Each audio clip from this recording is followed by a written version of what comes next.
क्या आपके साथ ऐसा कभी हुआ है कि आपका पूरा दिन खराब जा रहा हो और लेकिन एक छोटी सी चीज़ आपका मूड चेंज कर दे? आज की कविता डस्ट ऑफ स्नो हमें यही सिखाती है कि ज़िंदगी की छोटी छोटी चीज़ भी हमारी सोच और पूरा दिन बदल सकती हैं। Hello everyone, welcome back to my channel. तो आज की वीडियो में हम पढ़ने वाले हैं poem dust of snow 10th class. So let's begin. इस पोएम के जो पोइट हैं उनका नाम है रॉबर्ट फ्रॉस्ट। ये एक फेमस अमेरिकन पोइट थे। वे नेचर यानी प्रकृति पर आधारित कविताएं लिखने के लिए जाने जाते हैं। उनकी पोएम बहुत ही ज़्यादा इजी वर्ड में होती है, लेकिन उनके बहुत ज़्यादा डीप मीनिंग्स होते हैं। सो लेट्स बिगिन। तो चलिए शुरू करते हैं आज की हमारी पोएम, जिसका नाम है डस्ट ऑफ स्नो, और इसके जो ऑथर है वो कौन है? Robert Frost. तो पहले स्टैंजा में देखते हैं पोइट ने क्या लिखा है। The way a crow Shuk down on me the dust of snow from a hemlock tree. तो ये बोल रहे हैं कि जैसे ही क्रो जो है शुक डाउन ऑन मी, बेसिकली जैसे जो क्रो है वो हिला। द डस्ट ऑफ स्नो, जो डस्ट ऑफ स्नो को डस्ट क्यों बोला गया है इधर? डस्ट इसलिए बोला गया है क्योंकि स्नो जो थी वो काफ़ी हल्की और लाइट वेटेड थी, ठीक है। From a hemlock tree, hemlock tree से, हैमलॉक ट्री जो है इसको एक पॉइजनस ट्री माना जाता है, नेगेटिव माना जाता है, और क्रो को भी।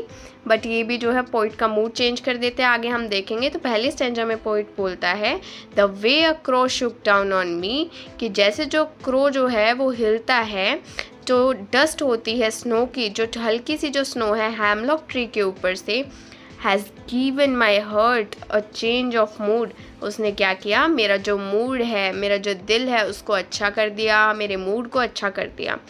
And saved some part of the day I had rued, और जो उस दिन का कुछ हिस्सा बचा लिया, जो जिस दिन मैं अपना आधा जो दिन है वो ख़राब कर चुका था।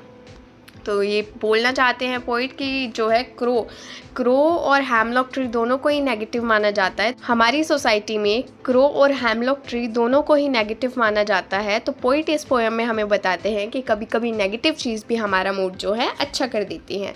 तो ये जो हमारी पोएम है, इससे हमें क्या सीख मिलती है कि छोटी छोटी चीज़ें भी एक दिन में, बिल्कुल जो छोटी छोटी चीज़ें होती हैं वो भी हमारा मूड बदल देती है। और नेचर के अंदर जो हैमलॉक ट्री है, स्नो है, ये जो है नेचर का ही पार्ट है, और नेचर के अंदर इतनी पावर है वो हमारा जो है मूड भी अच्छा कर सकती है। और तीसरी जो है वो क्या है कि नेगेटिव चीज़ों से भी पॉजिटिविटी आ सकती है। क्रो को नेगेटिव माना जाता है, हैमलॉक ट्री को पॉइजनस माना जाता है, तो वो भी जो है पोइट का मूड चेंज कर रहे हैं। तो जो है नेगेटिव चीज़ों से भी पॉजिटिविटी आ सकती है। तो ये सारी चीज़ हम जो है इस पोएम में सीखते हैं। तो चलिए देखते हैं आज की हमारी पोएम डस्ट ऑफ स्नो में कौन कौन से जो हमारे जो पोइटिक डिवाइसेस वो यूज़ हुए हैं। तो सबसे पहला जो पोइटिक डिवाइस है वो है हमारा एलिट्रेशन।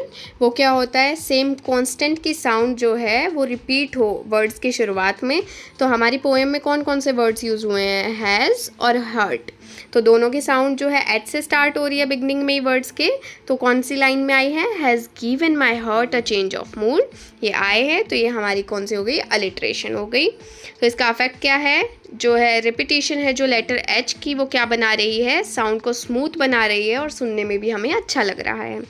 दूसरा जो है इमेजरी है, मतलब कोई भी वर्ड सुनते ही अगर हमारे इमेज में, हमारे माइंड में कोई भी इमेज बन रही है तो वो इमेजरी होता है। जैसे कि क्रो का हमने नाम सुना तो इंस्टेंटली हमारे माइंड में क्रो की इमेज बन रही है, डस्ट की बन रही है, हैमलॉक ट्री की कि कौवा जो है शुक डाउन कैसे हिला होगा, कैसे जो उसने मूव किया होगा। तो इन सब की जो है इमेज बन रही है हमारे माइंड में। तो इससे जो है हमें क्या होता है, एक क्रिएट होती है क्लियर इमेज हमारे माइंड में, और हमें जो है पोएम बहुत ही इंटरेस्टिंग भी लगती है। फिर है हमारा थर्ड पोइटिक डिवाइस जो है सिम्बोलिज्म। मतलब हम सिंबल्स का यूज़ करते हैं एक किसी भी चीज़ का मीनिंग बहुत ज़्यादा अच्छे से समझाने के लिए। तो हमने किन किन सिंबल का यूज़ किया है इधर? क्रो जो कि नेगेटिविटी और सैडनेस रिप्रेजेंट करता है, हैमलॉक ट्री जो कि दुख, सोरो को रिप्रेजेंट करता है, जैसे कि पोइट बहुत ज़्यादा परेशान थे और इसको जो है अनप्लीजेंट माना जाता है क्योंकि पॉइजनस होता है। Dust of snow purity, positivity और चेंज के लिए यूज़ किया गया है, चेंज ऑफ मूड हैप्पीनेस के लिए, डे आई हैड रूड एक बैड डे के लिए, ये सारी चीज़ें यूज़ करी गई हैं। तो क्या है? सिम्बोलिज्म, मतलब हमने किसी चीज़ को यूज़ किया है किसी चीज़ को रिप्रेजेंट करने के लिए। जैसे कि देखो नेगेटिव थिंग्स है ये और ये पॉजिटिविटी लेके आ रही है, तो ये क्या हो गया? सिम्बोलिज्म हो गया, हमने ये शो किया है। फोर्थ वाला है हमारा राइम स्कीम, मतलब एक राइम में एंड जो होता है पोइट्री लाइन्स की, उसके एंड में जैसे वर्ड यूज़ होते हैं वो तो हमारी राइम स्कीम। और हम ज़्यादा नहीं पढ़ेंगे इसमें, आपको बस याद रखना है हमारी जो ये पोएम है इसकी राइम स्कीम है ABABCDCD, ये इसकी जो है राइम स्कीम है। So this was our poem. If you like, kindly comment, like or subscribe and share my video. Thank you so much. See you in the next video. Bye bye. Thank you.